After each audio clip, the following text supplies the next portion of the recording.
Please join me in the Pledge of Allegiance. I pledge allegiance to the flag of the United States of America and to the republic for which it stands, one nation, under God, indivisible, with liberty and justice for all. All right, can I get a motion to approve the agenda, please? I'll make a motion to approve the agenda. Got a motion by Councilmember Frischman I'll second. and a second by Councilmember Mock. Any further discussion? All those in favor say aye. Aye. Opposed, same sign. Motion passes. All right. Linda, I believe you're here for something that's on the agenda, correct? Yes. Okay. Then we will keep moving along. There are no presentations and reports tonight. There are no public hearings. Lori wants to pull something off the consent agenda. Yes, I'd like to pull 7.4 off the agenda. All right, so let's get an approval for the consent agenda minus 7.4. I'll make a motion to approve the consent agenda minus 7.4. Motion by Councilmember Frischman. I second. And a second by Councilmember Welsh. Any further discussion? All those in favor say aye. Aye. Opposed, same sign. Motion passes. All right, 7.4, approve amendments to the fire department's standard operating procedures manual related to officer appointments. Lori? Yeah, I would like a little more time to consider what would be changed here and also just see if there's any other input from the council if we want to have a dialogue about it. So I understand this got brought to our attention, which is like a great way that it did with reviewing the standard operating procedures and just trying to get alignment with maybe the employee handbook, some other things, and that we knew this was coming. So I appreciate that too. There were some emails end of October, and we also see things that are going to be brought up in meetings, and we know that the reviewing of the SOP employee handbook between Callie and Vicki was being worked on. I'm not comfortable with and that's what I want to make sure I understand is correct, is that there wouldn't be like a set term limit, and that's probably not the word, but like if somebody's an officer or fire chief, they are until a city manager finds a put somebody else in the role. Like, what is that transition? Sure, Mayor and Council. So the policy doesn't. We're trying to move away from like terms because fundamentally all these positions are employees of the city, and so we don't want to put terms like we would put Lynn's got a 2-year term as finance director. We're customarily going to Lynn. We're customarily going to open up application processes for the officer positions every 2 years. Okay. But we're trying to get away from kind of the verbiage of like terms and more just providing opportunities. As for the fire chief's position, originally the fire department elected their fire chief, and so we moved from election to selection. And at the time, I think the easiest step was to say, okay, we'll have the city administrator at the time, and officers kind of make that the city move to the council manager form of government. Ultimately, the process that we use for appointing or hiring department heads, I would use as being in the same position as I would use for any other department heads, is that would have fellow department heads sit on an interview panel with me and ask those questions. What our current process does is it puts people, in some cases, early on in this kind of review panel, would have like a firefighter with 2 years of experience interviewing the current fire chief at the time. And frankly, as time has gone by, we've had less and less volunteers to where I've been asking folks, and some folks have declined because they feel like there's a conflict. And then frankly, at times, the people that I have selected, there have been concerns related to like, so-and-so is friends with so-and-so, and they went out to dinner last week. And frankly, it's a process. Having department heads work with the city manager through an interview process is a process that we use for every single position with the city. And this feels like we've moved past the phase in our city's development where we'd have special rules for fire department appointees. And I have a couple questions too, Lori, whenever you're done. No, thanks for the response. I'm trying to think of my next question, but that's helping me too, like, how is it done in the past and why would we change it to this way? So they're, right now, is it currently 2-year term limits on officers? Or it's, There is, right now, I wouldn't describe them, well, they put them at, let me read the language here. Terms of office. It says right now for 2 years. Unless otherwise stipulated by the city manager. and we went from at first, the fire department would have an election, now for the fire chief, and then there was is that the same process for the fire chief and the officer? Originally, probably like 10 years ago, Well, there was, I mean, you can't, it's illegal for the city and to facilitate a process where a position is elected, like the fire chief. Okay, They were doing that. There ended up being some consternation Okay. regarding the election and factions, et cetera, like a decade or so ago. Ultimately, this is a process that basically modernizes our hiring process for the city and is in line with every other department that we hire for. so the option of a fire department electing their own chief is not an option? Correct. Okay, thank you for clarifying that. Yeah, I still have some things that just don't sit well, and it's nothing like currently, like with the leadership. I'm just thinking in the future to have those decisions made by whoever else is in the leadership roles. I just would like a bigger group consensus. There's really no consensus. Ultimately, the city manager's position, whether it's me holding the position now or someone in the future, the city manager's position appoints all the department heads, frankly, all the employees of the city.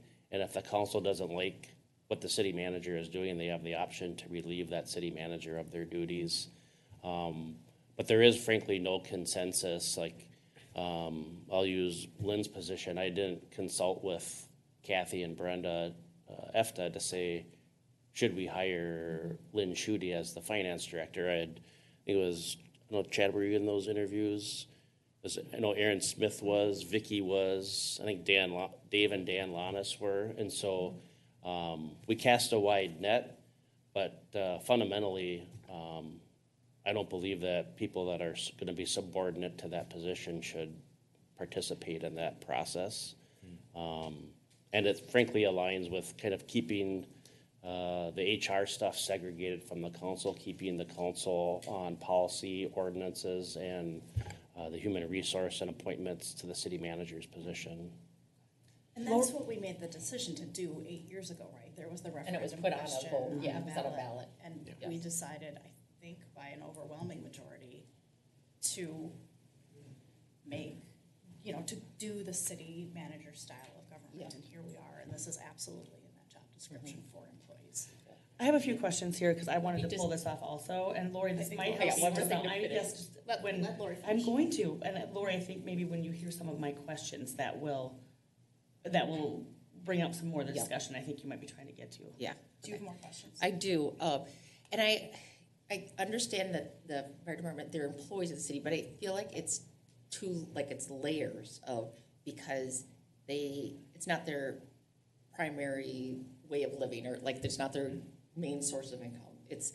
They also are friends with the people they work with, which you need that camaraderie, you need that relationship, that trust. So you have both.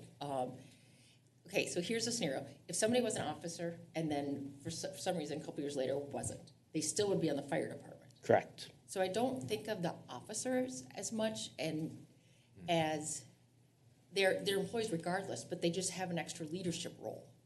So it's, So we're going to have position descriptions as a part of the classification and compensation study. okay. Is there a way that you'd rather see this occur? Maybe as a No, I don't, Oh. I don't have an answer for it. Okay. But that might help too, because, there's so many different officers. and Right. not So knowing what they just do. from a process standpoint, the city manager's position would appoint the fire chief, but then the fire chief, whoever's selected creates processes for all these officer positions, and then makes a list of recommendations. And I've shared this with the council, so annually, the council makes appointments through your organization resolution, but annually I'll make city manager, through my position, city manager appointments. So weed inspector, appoint Dan Lanis as the city engineer, Lynn Schutte as the city treasurer. But I also have appointed all the fire department positions, the leadership positions. So although, the words are changing in practice, we're frankly doing the same things. We're just kind of cleaning up the language. But again, that's my point of view. Okay. But no, thanks for the responses as I kind of think this through, but I'll turn it over to Christy Mock.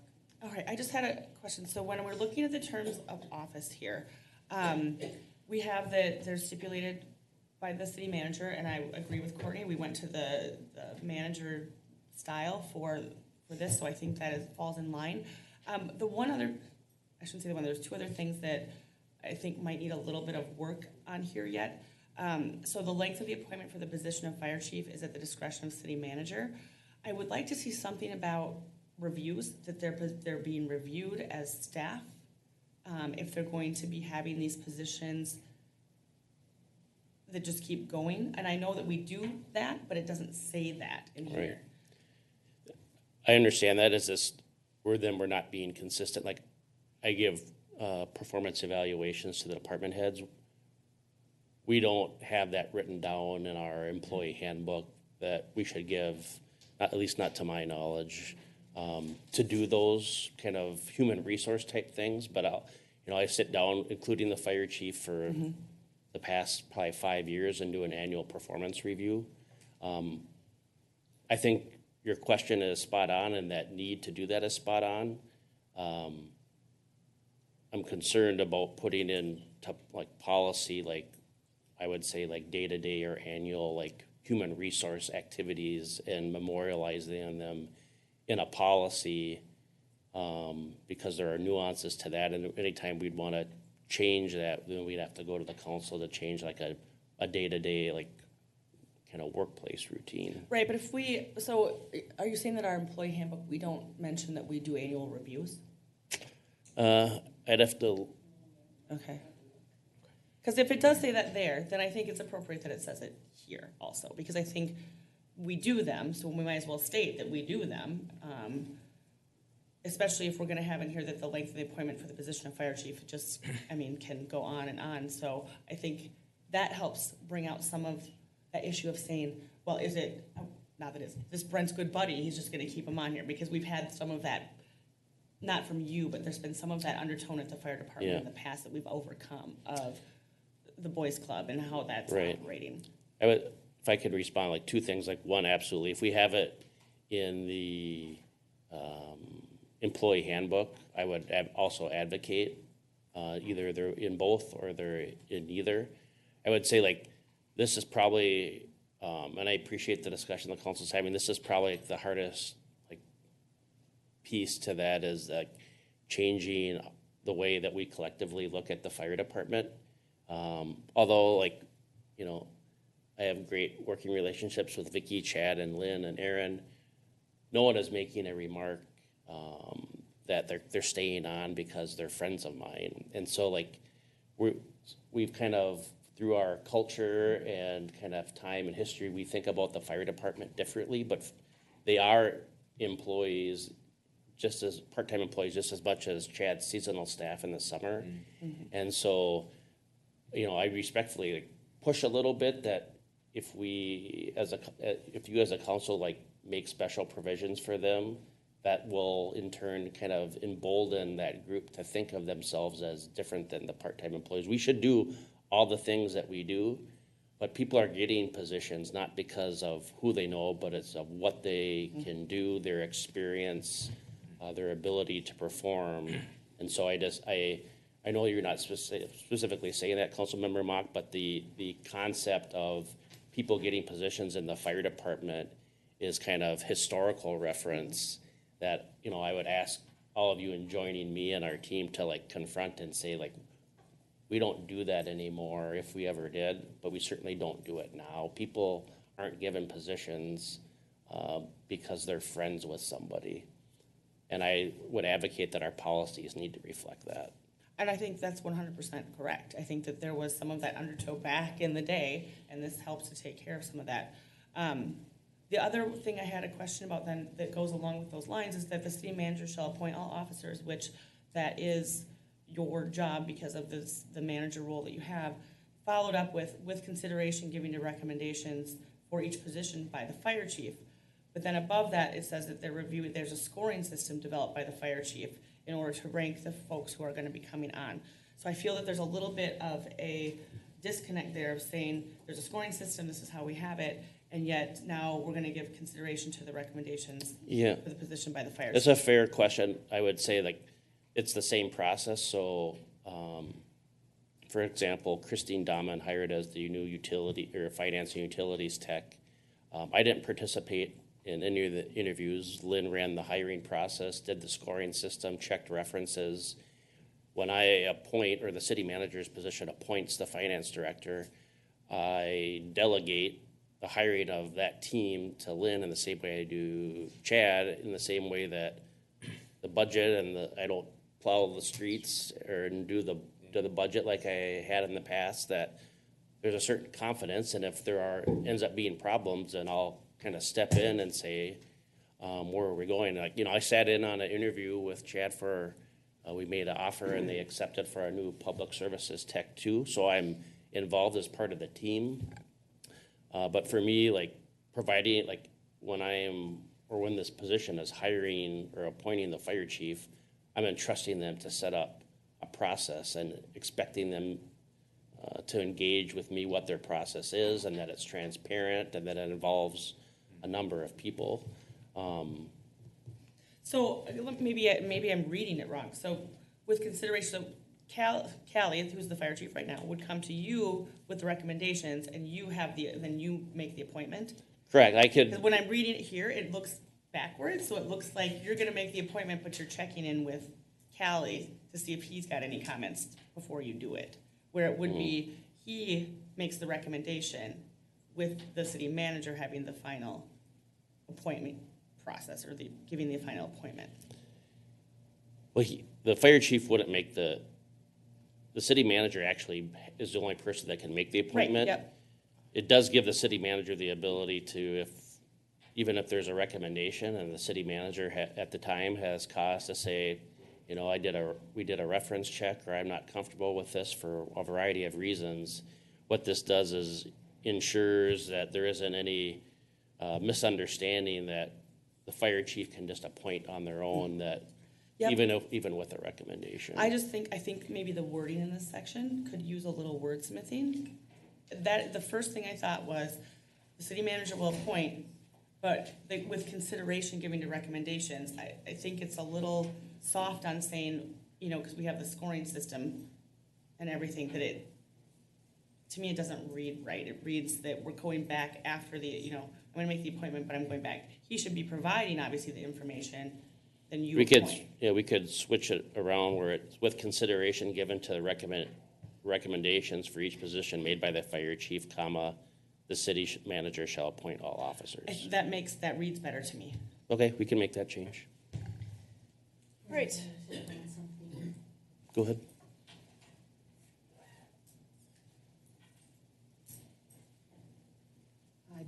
In looking at the employee handbook, it does talk about all part-time and full-time employees will undergo an annual performance evaluation.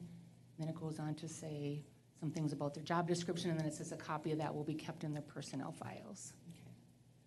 So then we'll be adding that into this? We can add that sentence, yeah. Okay, that'd be great.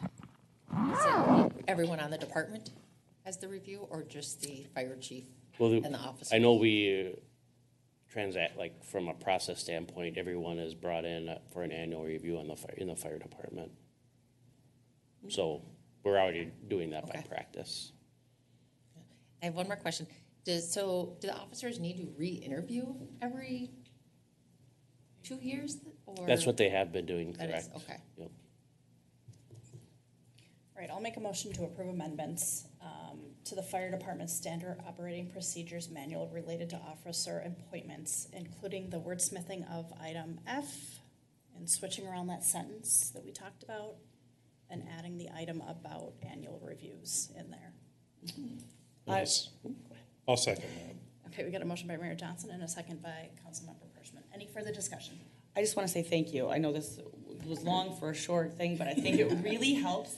At the fire department, I think it's really helpful, and I really like how this has changed and it really is working. I think it's great. So I wanted to make sure that this wasn't. Nope, I understand. I mean, it's bad part of a lot of credit goes to the fire department. I mean, 10 years ago, they didn't have a personnel policy, and so you could just kind of go in and say, we're changing everything to their credit, and I think the credit of the council and the team, we're at a place now where it is operating as it should, both from I would offer a morale standpoint and a policy and practice standpoint. It's just, I think we'd be tone deaf to not consider that at one point in the department's history, having the city appoint the fire chief was probably a very concerning thing to them, and they wanted the ability to elect. It's just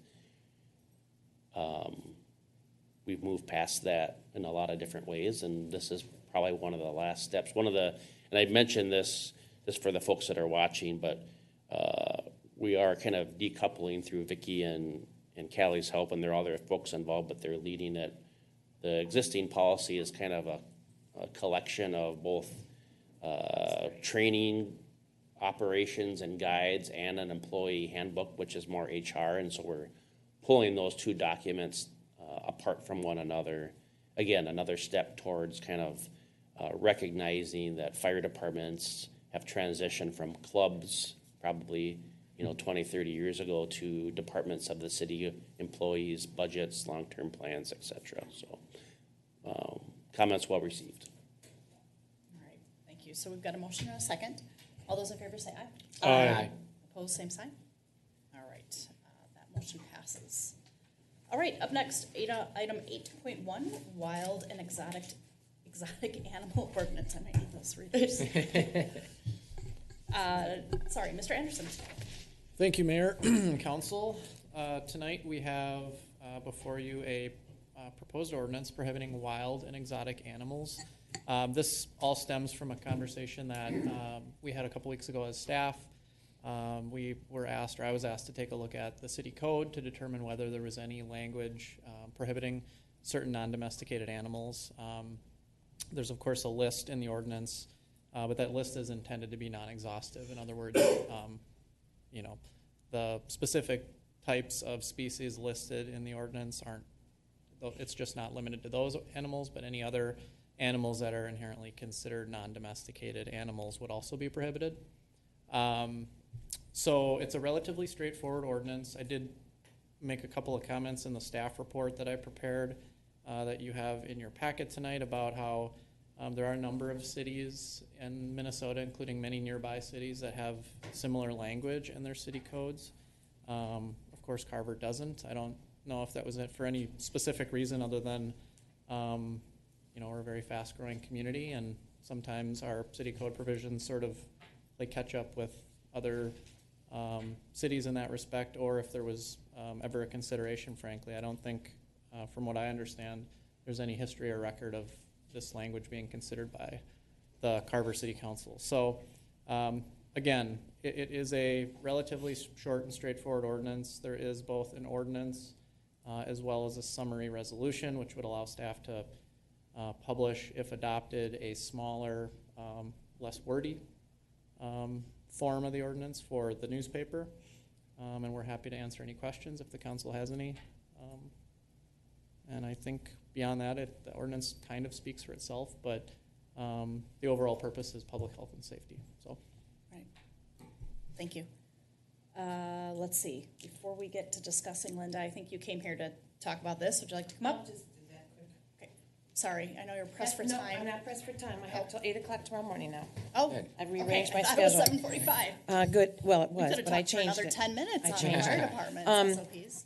Do you want to? No, I do not. Okay, I good absolutely evening, do not. council. Thank you for letting me be here tonight. My name is Linda Carver.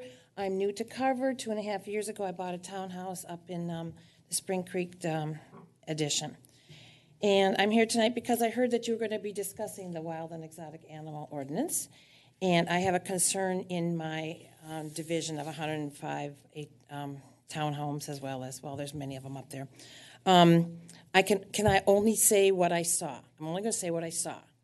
You have Okay. 5 minutes. 5 to minutes, speak. okay. You can So say pretty much I whatever you want. have seen a coyote that is not a wild coyote from, you maybe are aware of this because is that why you're bringing that up? Okay. So the animal was unleashed and I called my HOA and the only thing we can get this owner for is the unleashed animal. After a sheriff spoke to the owner, it is a combination German Shepherd and coyote. And I don't know all the other specifics, so I can't say that of how it was acquired.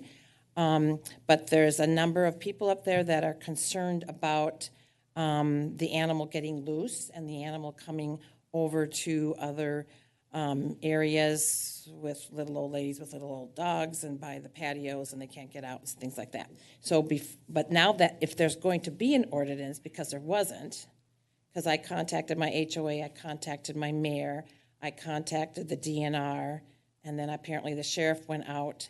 And I've also contacted Stan Tequila, which many of you know is a wildlife expert for 30 plus years. And he said legally no one could have bought that kind of an animal legally. So he probably got it illegally. Just like the wolves and German shepherds and pumas and cats and all these kind of things. He doesn't understand why people do that. But anyway, if you have a policy like that, that would be great. Then that would protect people and other animals from any kind of catastrophic conditions that could occur. I don't think it should be allowed in the city. That's all I have to say. But I'd like to read that. You're going to hopefully pass that? Is that something we're going to pass maybe? Because there isn't an ordinance right So now? that's what we're here to That's do because tonight. there's no ordinance right now. Yeah, Linda, we probably have a hard copy of the. Because you were saying there's something, Yes. possibly. I'm happy, yes, so. So Which there would be is- great. There's a proposed ordinance that we prepared. Okay. Due to the fact that this wasn't included in the city code. Okay. To date. That is being presented for the city council Okay, tonight good. for their consideration. It's totally a policy decision. They have the discretion to approve it. Okay. Not approve it, modify it, and so to answer your question, yes, that is in front of them tonight for consideration. The way that an ordinance like this would work is if it were approved, it would have to be published, and then it would take effect upon publication. That usually takes a week or two, depending on the newspaper schedule. Okay. And then at that, and to answer your question or to respond to the comments about Oh, it does say that. either the coyote or the, maybe it's a crossbreed between a coyote and a dog. The ordinance specifically does address coyotes. It prohibits them, and it also And cats. prohibits crossbreeds between dogs, coyotes, dogs, wolves, Okay. things like that. So Okay. hopefully that answers some of your concerns Great. or questions. Thank you for letting me speak tonight, and I hope there is an ordinance for the city of Carver. Thanks for coming in, Linda. All right. Who wants to start this off? I'm happy to. Just in looking at this, Dave, the question that I have for you is on the second page of the long ordinance, section 6.6, I think it is B4, the very last one before section 2. I think we're saying that if folks were selling wolves or tigers or whatever, that would be allowed in the city of Carver. Am I reading that correctly, that that's part of the carve-out? The intention of that carve-out is to address bona fide pet stores, because pet stores, that's a legitimate business. There might be reason for a company to establish a pet store. And some pet stores sell or deal animals that might not be prohibited in that specific community. And if that's the case, we did say that they shall, we made it an affirmative obligation on them to provide any potential buyer with a copy of this ordinance. so that in the event that they did live in Carver, they knew that they were not allowed or they should not be possessing those types of animals. Is that something that we can strike? To me, it seems contradictory to talk about our future exotic animal pet store. and We not actually allow them. passed that, Nope, we had passed a puppy mill. the puppy mill, okay. But can we say that, because for me, it's contradictory that I can't buy something that I essentially can't enjoy or use in the city of Carver, right? We could. I think you're assuming that the only people that would shop at the pet store in Carver are people that live in your Yep. city, but I assume there's people from nearby townships, Yep. other cities that could come shop there, and maybe their city or township doesn't have any such prohibition. Yeah. That was what we were intending to include there.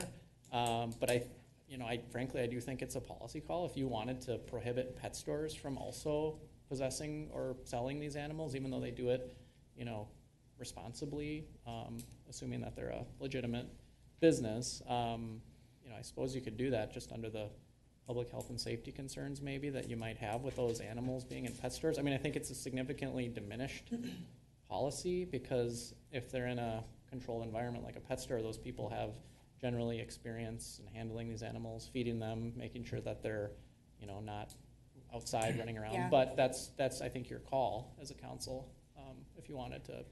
For me, I am in favor of this, but taking a look at it from the health and safety issue. What if there was an incident where the fire department had to show up or public services had to show up? I do understand that, Casey's does not serve only people who live in Carver, and any establishment in our community can serve folks from Chaska and Victoria and forever if they want. But that just seems to carve that out. I'm not comfortable with if we're saying no in our community. I agree with you 100% that doesn't have a place in this ordinance, that we don't want pet stores selling these. If we don't want them in our community. If we don't want them in our Yeah. community, Hard stop. they're in our community, it's a hard stop, I agree. And that's fair. My suggestion would just be, if you approve the ordinance tonight, to do it with that exception just stricken from it. And then I don't even think the summary would have to change because we didn't delve into all the exceptions. So. Okay. Anyone else with thoughts or want to opine? Oh, Go ahead. I support the ordinance. I have one question. If somebody were to have one of these animals, is there grandfathered in? Would they be able to say, oh, you made this rule after? No, that's a good question. So this is a public health, safety, welfare provision in your city code. It's not a zoning or a land use ordinance. When you get into zoning and land use ordinances, you have certain what are called non-conforming rights. If you have something that was legal and then it's later made illegal, you have the right to continue that in the zoning context. With these types of ordinances, there's no such grandfathering right or clause. And so any animals, if they exist in the city that are in violation of this ordinance, would immediately be unlawful, and the city would need to use its enforcement tools in order to enforce the ordinance. Okay, thank you for answering the question. I don't have, to me, this is completely reasonable. I would expect that our residents would expect that we would have something like this in place. The language that gives us certainly not limited to the following. So if, an exotic cuddly bat becomes all the rage, we can, how do we go about excluding that? What's the language that really protects the city? Yeah, well, as you can probably imagine, it would be difficult to come up with an exhaustive list Right. because of the however many millions of species of animals exist on planet Earth. So we do our best to, I think, again, this is a non-exhaustive list, and I think if the animal was an animal that is not domesticated, it's not a species that is thought of as a pet, but rather the opposite, is it needs to live in the wild for whatever reason, we would be able to use this ordinance. And I would feel comfortable relying on that sort of including but not limited to language for that type of a situation. Doesn't mean people won't argue that it may not apply to them, but I think we would be in a good spot to. I just want to be and sure we'd be able this to is rely on strong that. enough. Yeah. Okay, thank you. I tried to list kind of the the animals, well, one, this is not, it's sort of an it is sort of an off-the-shelf ordinance that this is what other communities use. These are the animals I also think are commonly attempted to be used as pets many times in various situations. And so I don't think there's any randomness to this list. I think this is a list probably that was developed over time, and it includes a lot of those animals that might be very cute as newborns, and people get them, and then all of a sudden they have a full-grown lion in their house. So, but I'm very confident. Yeah, I'm confident that the list doesn't need to be exhaustive, and that would be probably an impossible task anyway.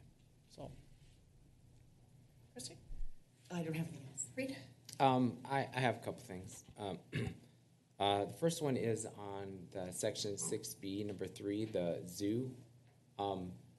So presumably that would have to be correctly zoned, right? It would not be, obviously, we can't have a residential zoo.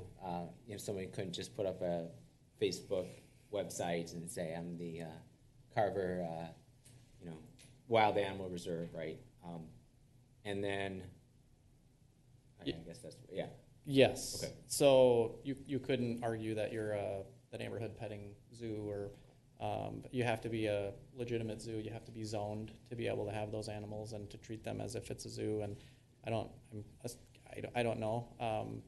I would probably have to ask this question to Aaron Smith, but I doubt that we have zoos listed as a permitted use. Maybe we do. Oh, sure, right. So Well, we had them come to Steamboat Days as an event, so they did Okay. bring some animals out Okay. at Steamboat Days. So Sure. But not lions. they're not lions, and they're not living here. Okay. They don't live here. Okay. But to answer, if Yeah. they tried to argue that they were a petting zoo when they were really just keeping them as pets, then they would be admitting a zoning violation, and Okay. they'd probably be in a worse spot. So. Okay. And then just, I guess, to the council is a question on 66A4, poisonous snake or pit viper. Did we want to add spiders and reptiles? I know we have the carve out for non-poisonous lizards. Do we want to just have explicitly ban poisonous as well, explicitly, not just poisonous snakes? Say again what you. Right, so if No, we no, look no, at but you said spiders and what? spiders and reptiles, And reptiles. yeah, other poisonous animals. Or do we feel, I'm okay with Okay. what Dave said in answer to Eric's question about not the carve out, but they're not limited not to? limited to covering us for anything poisonous or not. Okay. Okay, good, that was it. All right, Thanks. that I would entertain a motion.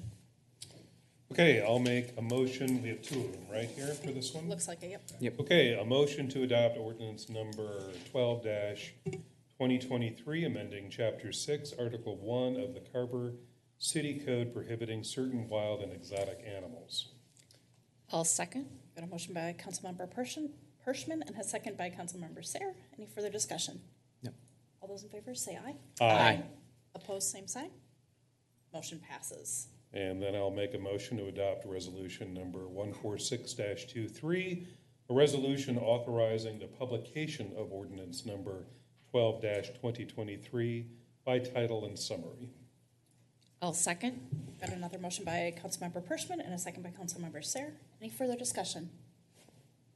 Mr. Mayor. Just a note, Mayor and Council, that the ordinance doesn't become effective until it's published, so that wouldn't be till, I think, next Thursday.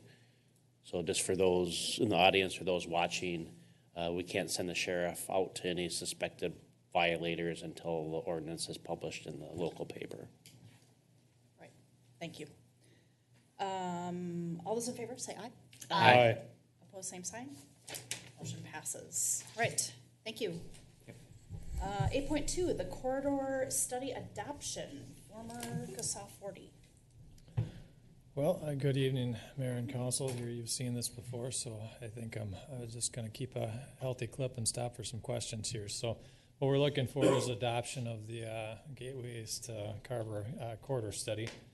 We've morphed it into a small corridor study with just a few recommendations, and I think it's gotten to the point where we're needing to, I guess, confirm direction for a lot of funding pursuits. And so that's the main thing. We need to make sure that we're in alignment on what the direction of 40 is and where the effort would be for future investments. So just the history for record, of course, we had the turn back exercise of 40 to a local road. And then at that point, we really had to determine, as a local road, what would you do with it? With all those restrictions for all those years, being a county road, now you've got a local street, and what would it be as a local street? So that's what we were looking at. A task force was formed, and we had some business and public participants here. We were looking at parking, Mount Hope Road and Old Carver Road. Broadway and Main Street were a couple of main focus areas, and then of course there was pedestrian and bicycle access to Carver Bluffs and really up to the west, and then any other opportunities for streetscape and visioning that really wasn't there when this was a county road.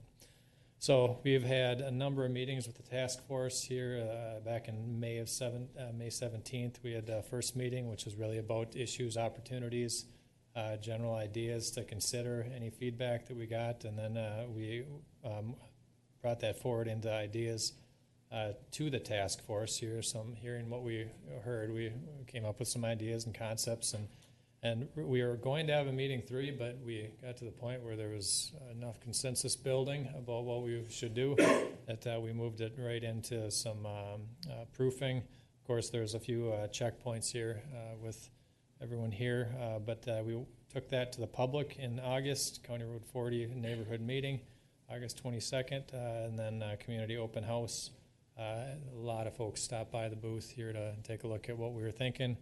We really just have thrown it out there, and we've got a lot of positive feedback, a few comments that we've been attentive to as far as specific driveways and such, but overall it's been largely consensus that there's support for it. So we haven't carried it out a great deal further, and now we're just looking for adoption of the study to pursue funding with this vision. So going back, you all remember these slides from when we were looking at the existing conditions and what opportunities we had to change some of the intersections out that we really didn't have a great deal of control over before. And of course, here's 40 and the various glaring lack of a trail or walkway system. So we focused on all those intersections, and we came up with a couple ideas, and we'll just confirm the direction of each, and we'll be seeking your concurrence to adopt these visions. So Old Carver Road, Mount Hope Road, that was really just defined as the Casey's intersection. We don't have any major operational issues, accident history, and there's really not a whole lot of aesthetics. It's a old functional county road. That being said, we do consider that to be an area of risk as traffic volumes grow in this location, traffic patterns shift. That's definitely less than ideal configuration. So we ended up with an intersection realignment with enhancements for walkability, and I'll say probably most significantly is, in my view, is it's a traffic calming gateway into the city. That's a lot of what's happening with that intersection, is it's making it more walkable, but it's also telling the drivers as they come down what looks like a highway that they're entering into town, and they should check their speeds, and that is really what we had tried to accomplish here. So existing condition, and the final condition is a checked, narrowed up section of road with some different pavement treatments, and really there's all kinds of different ways we can create this, but let's just say the vision is a checkpoint at this location with a teed up intersection and a relocated Casey's driveway. So that those would be the main characteristics. Beyond that, there'd be a whole other process to really polish this up and decide what we would design in detail, but this would be the principle. Broadway and Main Street, there's a lot to be done there. A couple different projects going on that are tied together. So think of the intersection itself as the approval moment here. That's really, are we going to move this direction with the intersection and parking? The park is tied, we'll say, but is also a separate process.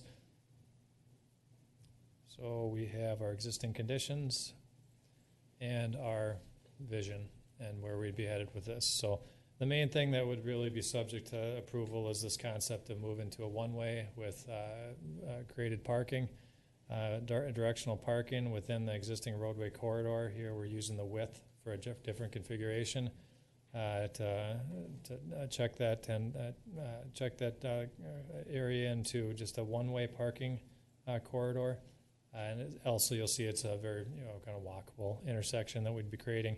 That's very, very distinct. There's clearly a long-term vision here, but really what would create this is the bump outs and the geometry, and maybe some walking, a walkway pavement and crosswalks defined in the roadway job. All of that would tie into a future park configuration that really expands right into the intersection. So that would be the Broadway and Main, and of course the trail connection.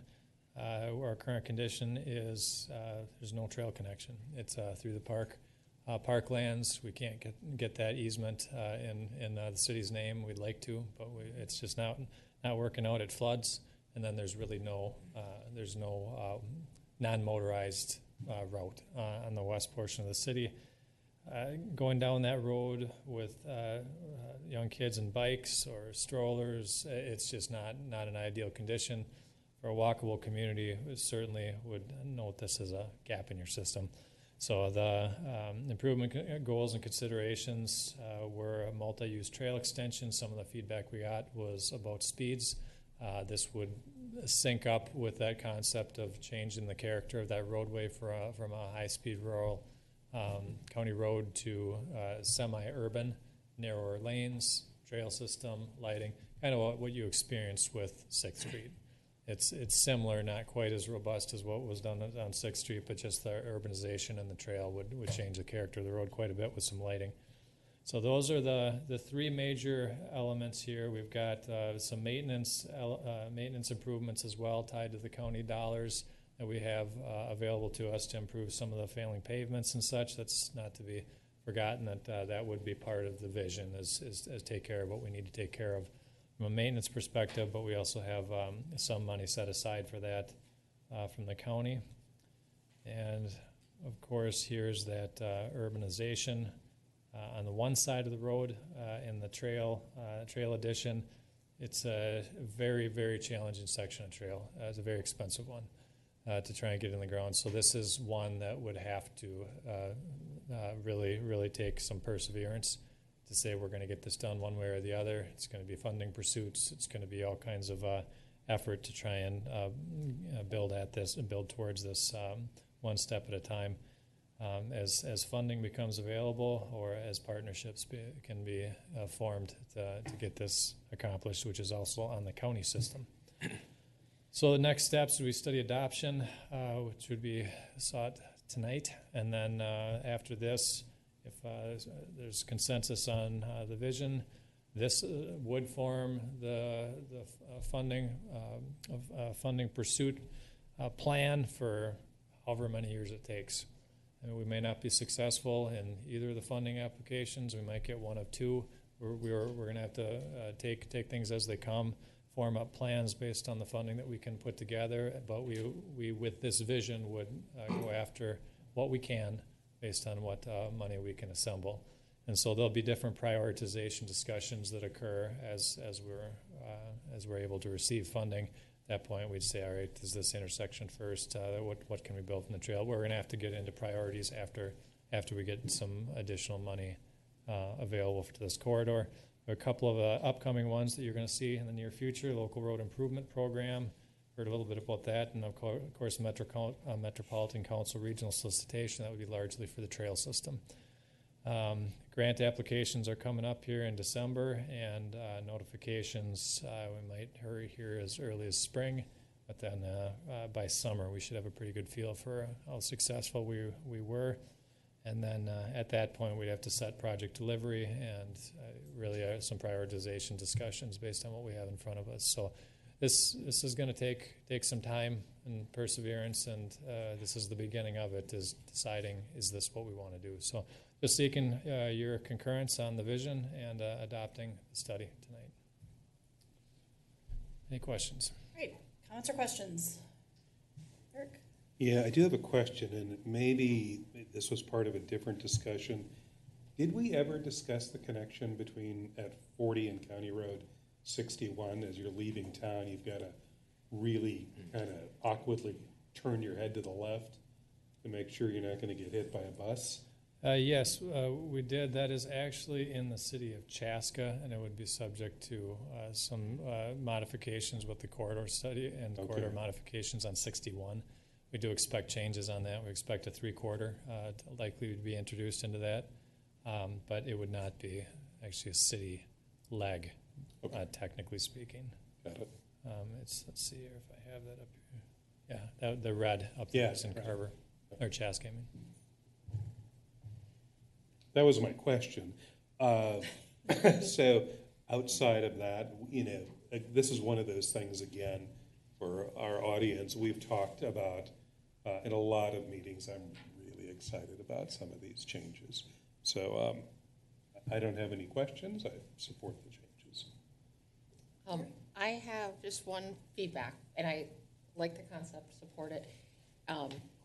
I want to be able to answer for people, how many parking spots are we losing or gaining? So in any future things, I don't know enough on the configuration, especially around the Casey's. And I realize that's different because it's private, or I would think it would be different because it's private, but as we get further along, I would like to be able to answer how many parking spots, whether it be gain or loss. Okay, I'll give you the details on that as a standing item here that I owe you. Thanks. Christy? When I'm looking at the reconfiguration by Casey's, I think that looks fantastic. I love everything about that. It really is going to make the traffic flow much better there, and I think it's just going to look really fantastic. So I think that one is great. I love the trail connection ideas from down towards the Bluffs, coming into town on 40. That has been since way back in the day as a staff person, people have been saying, we need this, we need this, we need this. And so I think anything we can do there to add in a safe pedestrian access is going to be another fantastic addition. I have some issues with the downtown vision. Let me get back to the slide. There we go. Oops. So when I'm looking at this, the bump outs that you're showing, I mean, the biggest issue we have is people coming south on Broadway and making that right turn onto Main Street West because there's no stop sign there. And it's a dangerous crossing if you want to head that north-south direction. When I'm looking here at the bump outs that are here, subtracting the slim down of the one-way, if those bump outs will suffice for stop signs, then I actually am not in favor of this one-way. I have talked to a few residents downtown and business owners who are also not in favor, so I know that a lot of what we've heard has been good feedback about something happening down here. I have heard some of the opposite, which we're always going to expect to hear that. The reason I do not support the one-way, for a couple reasons, we're skinning this down. We do have trucks that need to get in through here. However, I work from home majority of the time, and the other one way that we have next to Harvey's is directly across from my window, and I multiple times a day, every day, I see cars going the wrong direction on that. When you have a one block area, just one short block of one way, one, I think it can be confusing to drivers. Two, I think it's going to be one where they're like, it's a third of a block. I'm just going to head out that direction anyways. And these aren't even matching blocks. We have one north of the other and one south going opposite in directions, and opposite one way is, I think it's confusing. I think it's unnecessary to have one ways that are this short, because I see it consistently that it is not being followed on the other one block, one way that we have. So I would much prefer to see that we add these bump outs that we see shown here, but opening up the slim down section, I guess, between the park and where Lisa's place is, and have that remain a two-way street, as we have people who are going to be leaving Riverside Park also with boats and things attached, are now making right-hand turns and having to go around. I think we're jockeying people around a lot of directions, because then once they get to Broadway, they can't go straight past Harvey's, and they have to make another left if they want to go out Main Street. I think it's just too much jimmying around and jockeying around of one way this way and a one way that way, and when especially with people coming out of the park. And Main Street West itself, with people coming in, is a very busy area. So I would prefer it to stay with the parallel parking that it is now, create those bump outs that have mostly what is shown here without it turning into that one way, and putting the stop signs on that four-way stop, which would be adding the one then on Main Street and Broadway by Greg Witt's historical garage. I think there already is a stop. I think there is a stop sign added on that. There's 3 stop signs. Right, but we would need a four-way, we would want a four-way You'd want a stop. 4th one. Yep, so we want a four-way. Don't we lose a lot of the extra parking we're looking for by doing that? I believe the last number that we had talked about, which included the addition of the parking stalls in front of what was the PU building, because now we obviously would have additional parking there because we don't have to have that drive in between. And we do lose some by where Lisa's is and where the park is. I think they said there was, with the parking lot, that by the PU building, we were adding 9 spaces. And that's not the number that was just for the Main Street West parking change. I don't know what that number is, because we were adding, I believe he said he was adding the additional, again, that we don't have because of the drive that has to go to the parking bays in the current PU building. So that would add at least 3 stalls in that lower parking lot between the PU building. So we would be gaining 6, possibly 5 to 6. Yeah, there's going to have to be some width determinations on stalls and things to that nature. I thought as my estimate was you're going to gain about a net of 10, because you're taking out of the parallel parking that's through that area on that south side, and you're replacing it with about 19 stalls. So I'd really have to get into some final width determinations and such, but I would, for the purpose of an estimate, I'd say you're talking around 10. Okay, but just on the road then, how many would that be? Because on the road, the angled parking on the south Yep. side is 19 stalls. no, but how many are we adding? Because we're losing some of parallel that where it shows the concrete pads, where it goes down to the one way. Yes. So we're losing 3 on the top and 3 on the bottom there. So we're losing 6, and then we're adding some. I'd say generally, it's probably safe to say you'd probably have about 10 parallel spots on that south side against 19 parallel. 19 19 angled Okay. parting, and so I think you're netting around 10 with that bump out being added. So yeah, I know what you're saying. If you had that bump out, if you didn't have that bump out, you'd have parallel there. Which that's 3 extra stalls about through there. But all that whole block, I think you're getting up close to about 10 in parallel. So Additional, subtracting the probably 6, because you'd have 3 on the north side and 3 on the south side. That's great. yeah, the three on the top. Yeah, yeah, that's right at the corner. So a couple there.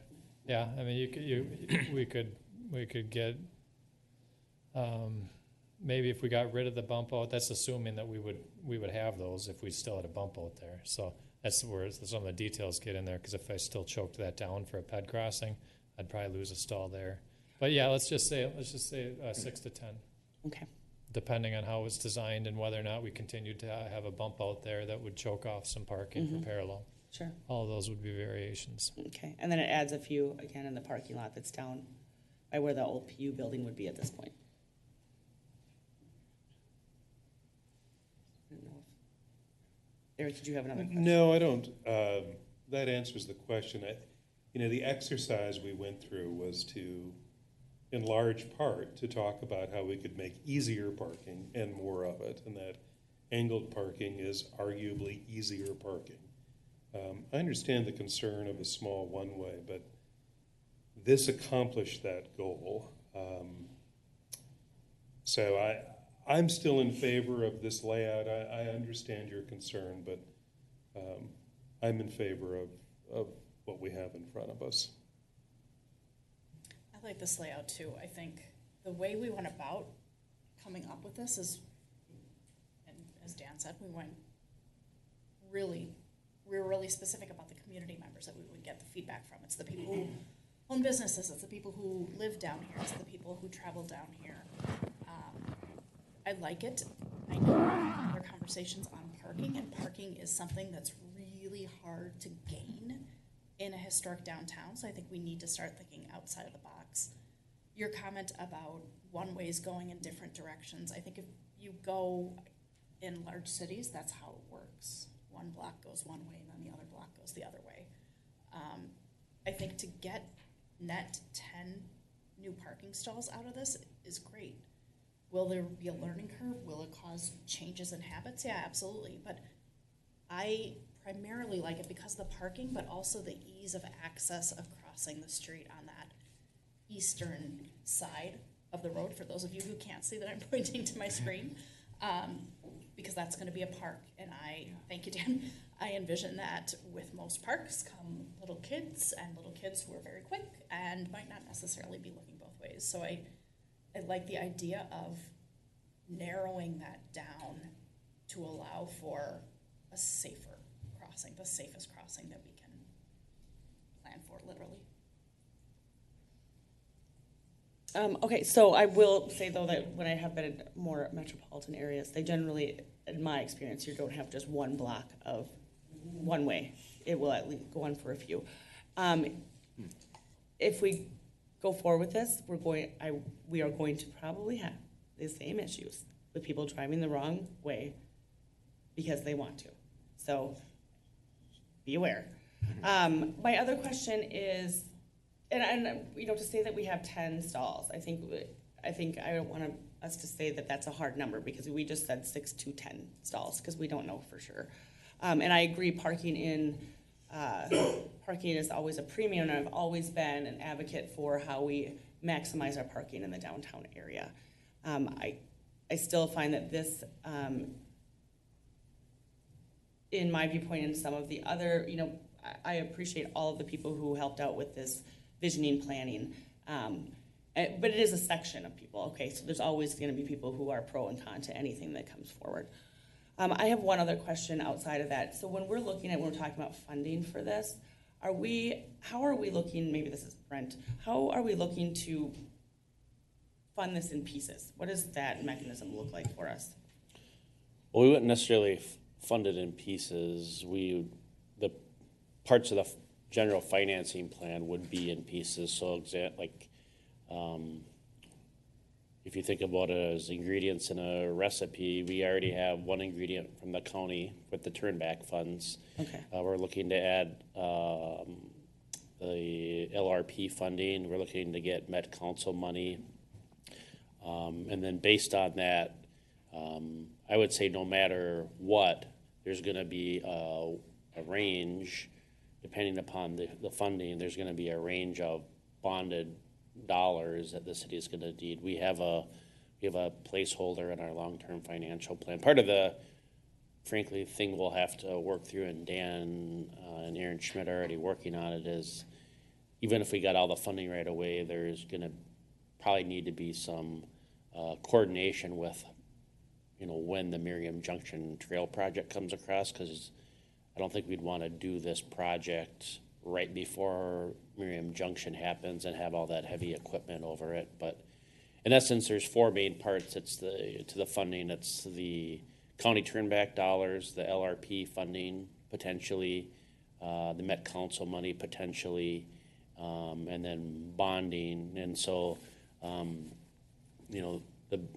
by far and away the most expensive project, correct me if I'm wrong, Dan, or phase of this project is the trail. Yep. From Broadway to County Road 11 or Jonathan Carver Parkway. The trail by itself is probably double what the entire other parts of the project are, if not more. Yeah, without throwing out the Right. dollars, it's the most expensive by far. So, but so, I don't know if that answers No, your that does, question. thank Yep. you. And then if we were to start constructing these, do we have a phasing plan of like, this is the first one we're gonna do, this is the second one we're gonna do?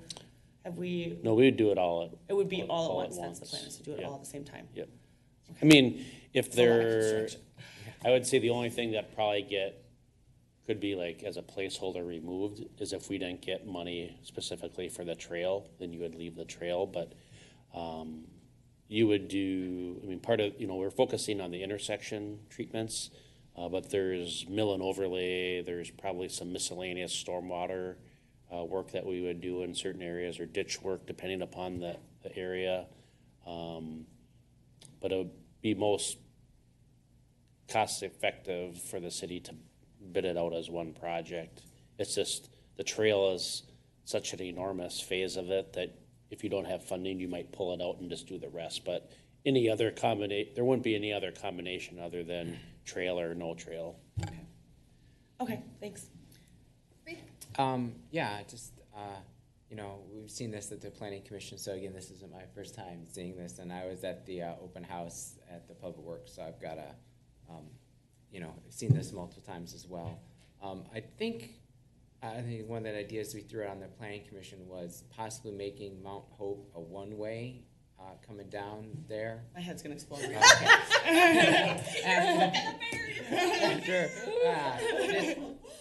Just for that short section, just to get Christie's ire up some more. But I mean, that decision could be made later, or Much later. in Used to general. like you so much. Yeah, I guess and the general concept, right? How specific, again, as relatively new council member, do we still have some wiggle room on those kind of decisions, or like speed limits when we make like grant requests, or are these kind of fixed, or like Chrissy's suggestion of changing the alignment there to a two-way? Are we kind of locked into this plan here based on the grant process, or just design work? You're only locked in insofar as we state that we're going to get some improvement and state that benefit in the application.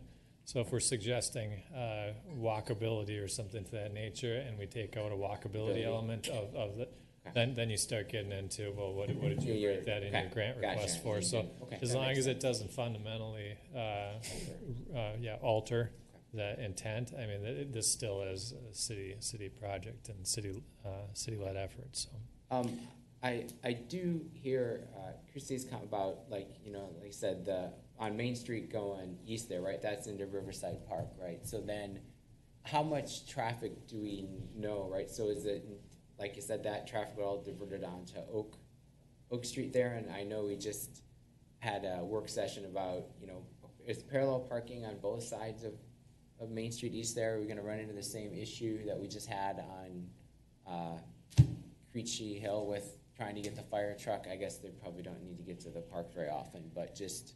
Councilmember Welch, there's parking in Riverside Park so we don't typically see boats parking in that section. Okay. And then just to your general question, so if you're locked in, if you apply for like a certain design, as Dan said, then you're kind of for like a trail, you'd be somewhat locked in to that. But ultimately, the council there are multiple opportunities to debate this. What you're approving is the vision. So while we use this as a staff I'll just kind of pick on Councilmember Mock, that when we bring the first phase of this project, when we see the first phase of this project in concept, someone doesn't say, why the hell is there a one-way? It's like, well, this is based on the vision document. But at that time, whenever that occurs, the council at that time would have to give Bolton and Mink direction on preparing plans and specs, and the council at that time, based on whatever conditions are out there at the time, would say, nah, we want to change this and change that. So in a lot of ways, this is like your comprehensive plan or your strategic plan at this moment in time, based on the feedback that you have and whatever adjustments you choose to make before you adopt this in some fashion.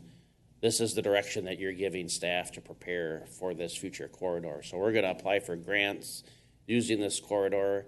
I'm gonna be reaching out to our elected officials, state, county, asking for letters of support for trail connections, et cetera. But when it comes time to develop plans and specs, you might want something different. Sure. But this will serve as the foundation, but and then when it gets time to actually bid the project and you're awarding the bid, if you bid out something as an alternate, the trail, and you said, we're not gonna do the trail now, there's gonna be, I would say, 3 to 4 milestones before you actually see like construction equipment out there, Right. Okay. where the council is gonna debate and then provide a motion to move forward in a certain step of the process. Okay, I think that helps, thank you. Yeah, generally I'm supportive of the concept. I do like having the increased park space, right? So switching that road to a one-way there does allow us to basically shrink the roadway and reclaim some of the land for more parking. But, I hadn't thought about the boat access from the Riverside Park, so I think that was a good point to bring up. But other than that, it looks good. Mayor Johnson, I have one very clarifying, Sure. short clarifying. When we're looking at the Main Street East, we have the angle parking, and then you have the hashtags there, and then the line goes straight. So can you park on that side of the street where that straight line is on Main Street East? I believe the street supports parking on both sides. It just has to meet our width guidelines. So Okay. I just didn't understand why it had the hash mark and then a straight line. Yeah, it's a two-way street with Yeah, I think the design is so that it kind of focuses, you'd have like a do not enter signs. Should we add in that hatched area, because you're gonna have angled parking, so it Yep. kind of exacerbates that point that you need to take a right, you can't go in there. Okay. In some instances, correct me if I'm wrong, Dan, but you'd actually put a concrete median. Yeah, I was there. just gonna. Yeah, and we'll have to think about that. It's again a design detail, but yeah, you want that to look very, to your point, you want that to have do not enters both sides. On both sides. Yeah, I just don't, I still want to keep as much parking and parallel as you're going towards the park too as you can. So I just didn't know what Yeah. that line meant. Yeah, and that's all it's for, is just to make it clear what you got going on there. So I guess, so that specific detail would be perfectly fine, right? It's not changing the overall character, switching it from a painted line to a bumped out curb, right, for enhanced safety, right? That wouldn't be. Yeah, for anything. Exactly. As a all of that specific stuff. design decision, we can make. This is a concept. There might not be 7 trees in there, we might do 8. Okay, Right? exactly. I It's a just was concept. trying to get a general idea of, okay, I think Yeah. that, So I understand. what we're voting on tonight is to support the concept. Plan. This is the farthest thing from Gotcha. plans and specs, Gotcha. which is what we take to the construction Construction companies to company, say how much is gonna cost us to build this. This specific, okay, Which is gotcha. not this. So, Right. Okay. but this is what we're gonna use for our grant applications. Right. So Dan rattled through a few things. So we generally have to keep to this. So, for example, on 6th Street, we got an LRIP grant for that. If we would have taken out the bike lanes, we probably wouldn't have been eligible for the grant funding. So within reason and within the parameters of the grants, we can change things up, but we can't, depending on what the grant is for, and I think that that's scored pedestrian and bike, multimodal forms of transportation really highly. Yep. Dan keeps like nodding and Yep, giving me okay. the thumbs That up. makes I'm sense. No, that's 100% exactly sure right. that I'm Gotcha. accurate here. That would have been a ding for us. We probably wouldn't have gotten the grant without it, and if we would have taken it out, they could have taken the money away. Okay, so, Yep. thank you. Yeah.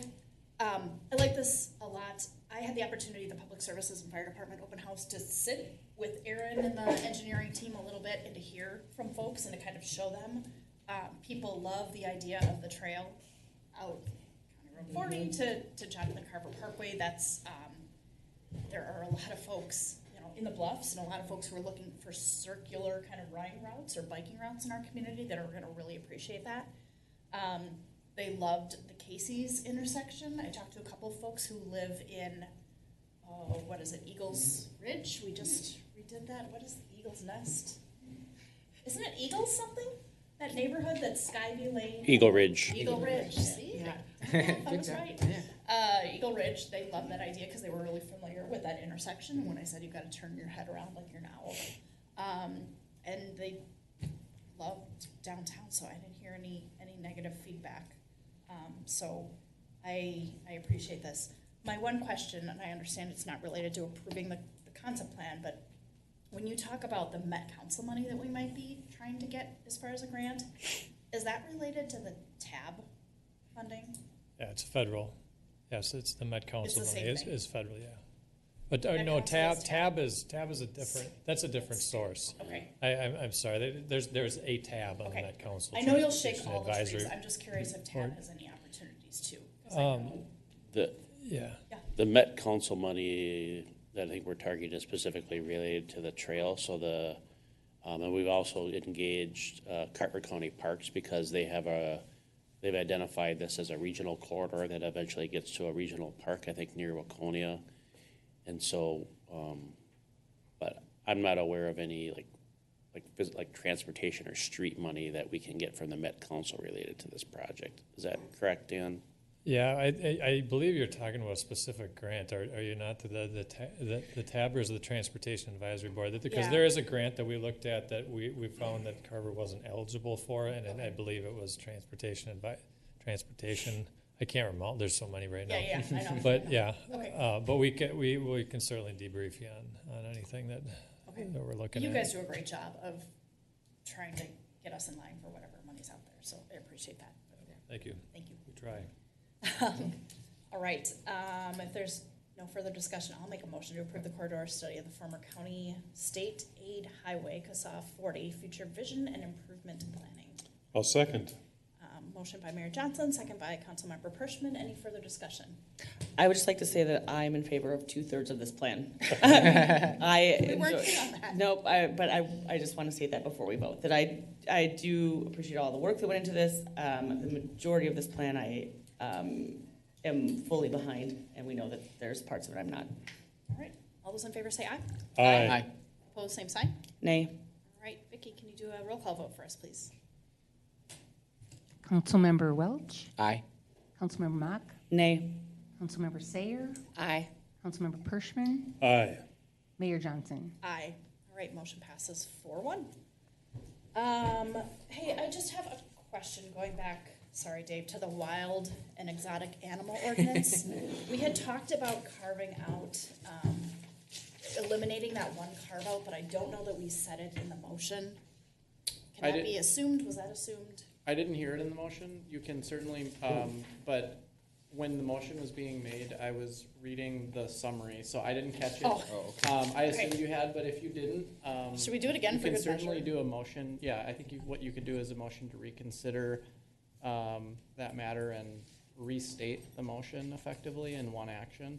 Okay, And then if that's seconded and approved, then we can just remove that. And I can work with Vicki on doing that before we finalize it and get it over to the Okay. coders. Yeah. did you mention eliminating that one carve-out item of not being able to sell these animals in a pet store in Carver? Yeah, I don't. I did not. Okay. If you guys would bear with me, I would like to redo that so that we have that Yep, mentioned. definitely. So, do we need to repeal the motion that we made or just do it? Just need to make a motion to reconsider Okay, with a so- second, and then you can get into it. Okay, I'm gonna make a motion to reconsider the wild and exotic animal ordinance. I second. I got a motion by Mayor Johnson and a second by Councilmember Welsh. Any further discussion? All those in favor say aye. Aye. Opposed? All right, motion passes. Okay, I am gonna just call this up. Oh, okay, so I'm gonna go ahead and I will make the motion, then we can just jump right into it? Sure. Okay.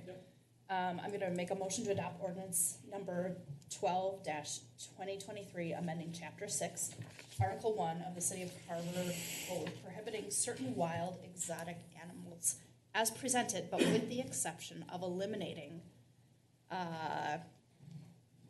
section 166B number 4. So the the carve-out that says animals kept for sale or display in a commercial pet store, the one that one, eliminating that item.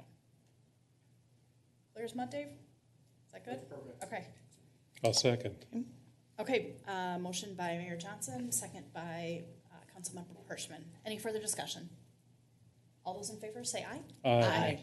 Opposed? Motion passes. We have to do the Yeah, the other publication one too? was just a public. No, that won't Okay. need to change, so we can leave that as is. Okay, perfect. Good Okay. catch. Thanks for bearing with me. I realized that about 2 minutes into Dan's presentation, so if you watch the video tomorrow, my face is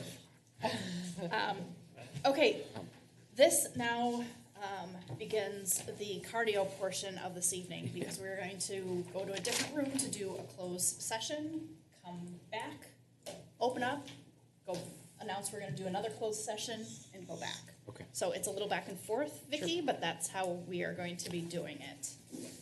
So with that, we need to, I'll make a motion. Thank To you. go into closed meeting in the web and conference room pursuant to Minnesota statute section 13D.03 to discuss labor negotiations strategy. we got a motion by Councilmember Sarah, I'll second. and a second by Councilmember Pershman. Any further discussion? No. All those in favor say aye. Aye. Opposed, same sign. Motion passes. All right, we will be back.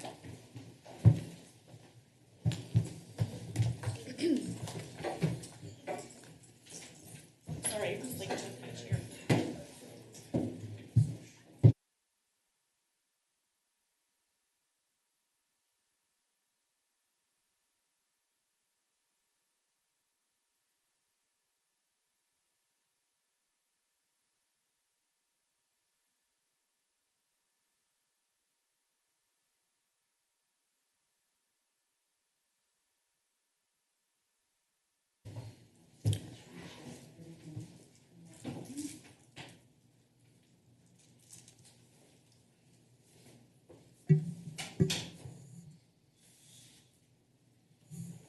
Do we edit these down when we post them?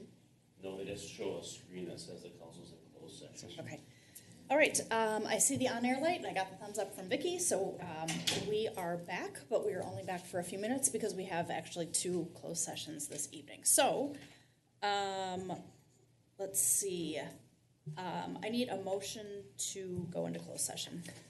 I'll make a motion to go into closed meeting in the web conference room pursuant to Minnesota statute 13D.05 subdivision 3A to evaluate the performance of the city manager Merrick.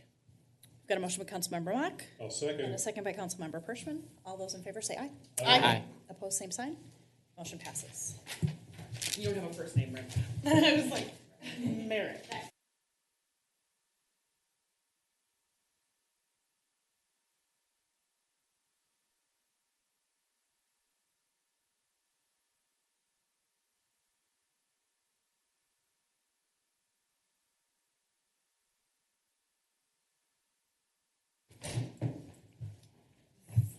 The residents are earning their money for us tonight. Yeah. Yep. Yep. I know when I should have had regular, not decaf. I'm like, why did I have decaf? No, I'm just as tired as I was. Yeah, I'll just put them in my personal file. Are you calling Delta tomorrow? Yeah, yeah. Okay, let's see. We are good, Vicky. We're good to go. Okay. So we're back. We are on item number 10 on the agenda. So a quick summary of Brent's performance review. I gave away my copy, so I don't know. There are 7 different categories that Brent is reviewed on. He scored very, very, very highly on all of them. It was a 1 to 10 scale, and I would think he got all 9s or 10s. So speaking on behalf of myself, we are really happy to have you. We're happy to continue to have you. I think you're doing a great job. I appreciate how receptive you are to feedback, and a lot of your dialogue went over that part of it. But keep being you, keep doing awesome. I appreciate having you. Thank you. Well done. Okay, let's see. Any city manager updates? Council updates. Eric? I do not. I did attend the Southwest Transit meeting I think anything that was discussed in that meeting was discussed in our work session today, so nothing beyond that. All right, Lori. I don't have anything from any meetings that I've been to. I do have a community event. It's kind of fun for me. Holiday craft fair at Carver Ridge Senior Living this November 11th, Saturday, 10 a.m. to 2 p.m. The information says Holiday Craft Fair. Join us for amazing crafts, Elephant Joe's Coffee, and Droll & Moose Chocolate Truck. So again, it was November 11th, 10 a.m. to 2 p.m. That's Carver Ridge Senior Living, which is on 6th Street West.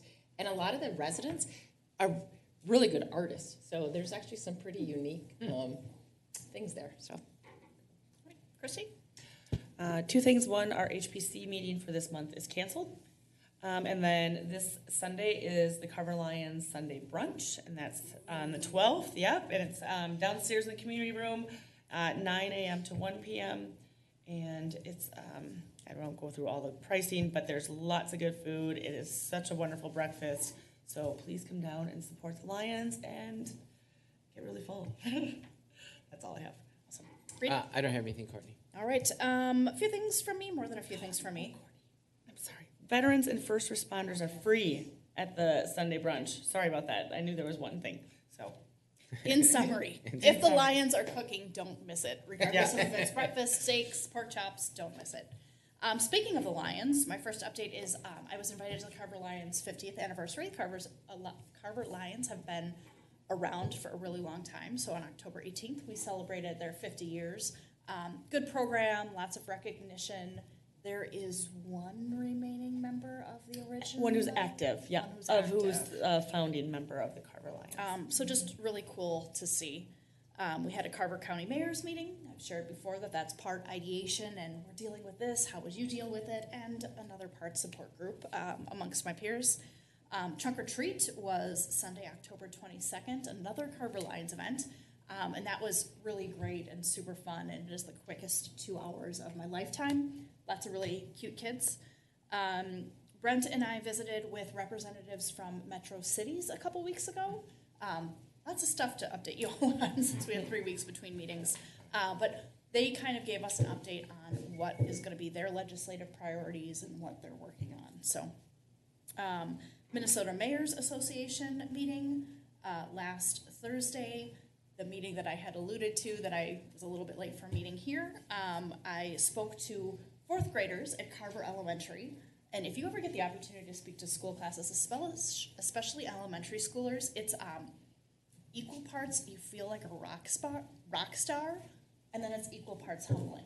So like the first individual that I ran into, the first kiddo that I ran into said, "Boy, you've really aged since the last time I saw you."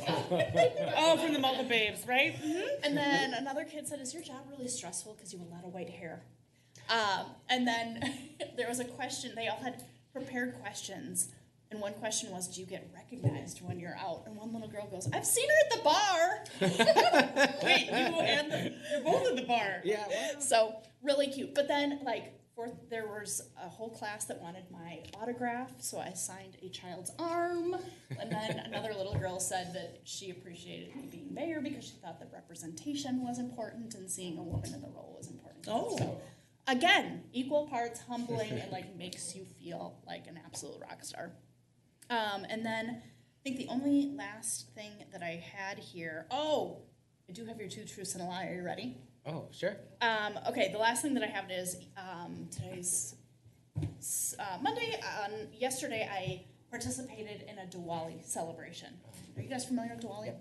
It is celebrated by folks who are Indian, and it is the celebration of, I can't remember the whole thing, but it's like light over darkness, and just a really fun family celebration.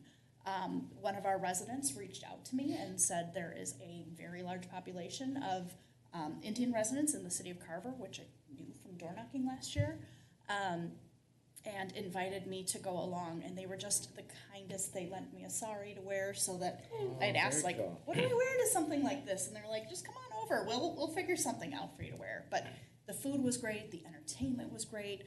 There was dancing at the end where everybody came up and danced. It was amazing. Where was it at? They had it at the Cologne Community Center because they needed a bigger venue. They had 210 people registered.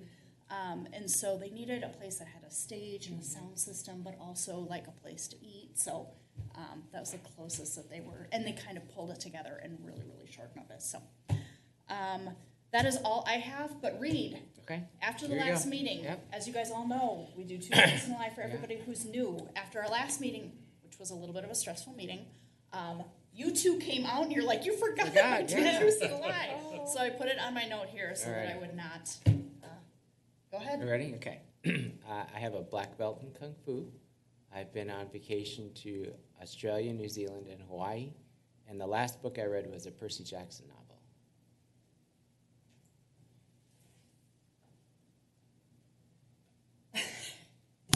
Okay, there is no one clear answer. Brent doesn't think that you know Kung Fu. What's the lie? I have an orange belt in Kung Fu. I'm working towards my black belt. I was like, I knew that you did some kind of martial arts. See, that's why it's tricky, yeah. Okay.